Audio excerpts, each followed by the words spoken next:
þetta svona þessi tókenismi. Ég fulltrúi þessa hóps einhvern veginn að því að ég meðlimur í hópnum og þá get ég tala fyrir hönd hópsins og málega ekki bara í stjórnmálum, þú getur séð þetta alls konar þjóðmálumræðu, fólk getur einhvern veginn lýst yfir að það sé rödd þessa hóps og einhvern veginn þá fólk að gefa sér þessi hópur sé rosalega einsleitur og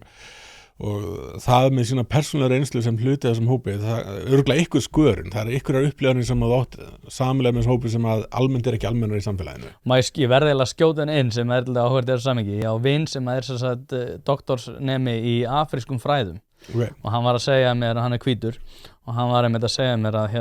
það svo fyndið í þessu út af því að hann á svolítið erfitt með að vera í tímum út af því að alveg samallimi sem hann bara með fyrsta árs nemendur sem eru þeldökkir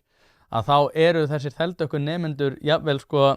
á þeim buxunum að þeir séu með meiri sérþekkingu í afrískum fræðum þrátt fyrir það að ekki rætur sem að reka til tiltekins lands eða eitthvað annað en út af því hann hvítur að þá á hann einhvern veginn svona að móta sig að því að fólki sem hann að tala við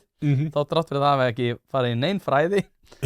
með rauninni betri sérþekkingu á sögu þessa lands. Já, bara í kraft þess að vera það er ekki einu sinni ekki eins og frá Afríku bara með svona húlitinn sem mjög algengur sunnan Sahara.